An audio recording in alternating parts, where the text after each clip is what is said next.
नीचे रखना जी साहब। આજરોજ ઉધના પોલીસ સ્ટેશન વિસ્તારમાં મહાવીર કોમ્પ્લેક્સ કરીને એક માર્કેટ છે, ત્યાં હત્યાનો એક બનાવ બન્યો છે। આ ઘટના આશરે 4:45ની આસપાસની છે। બનાવમાં વિક્ટીમ તરીકે સુભાષભાઈ કરીને એક વ્યક્તિ છે, જેઓ પોતે વ્હીકલ લઈને જેવા કોમ્પ્લેક્સમાં આવે છે ત્યારે એક વ્યક્તિ સાથે બોલાચાલી થાય છે। જેની સાથે બોલાચાલી થાય છે એ વ્યક્તિ એમને ચપ્પુનો એક ઘા મારી દે છે। આ એક ઘાથી એમના છાતીમાં જે ઇન્જરી થાય છે, એમને ઇન્જરીમાં કારણે એમનું મૃત્યુ થઈ જાય છે।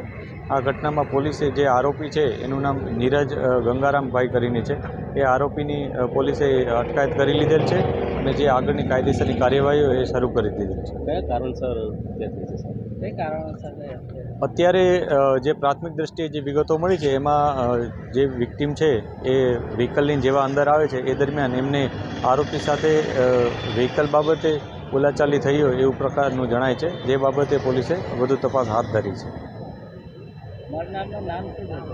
વિક્ટીમ છે એમનું નામ સુભાષભાઈ કરીને છે। તેઓ પોતે આ કોમ્પ્લેક્સમાં ઇલેક્ટ્રોનિક સેલ્સનો બિઝનેસ કરે છે અને જે આરોપી છે એનું નામ નીરજ ગંગારામભાઈ કરીને છે। આરોપી છે એ અત્યારે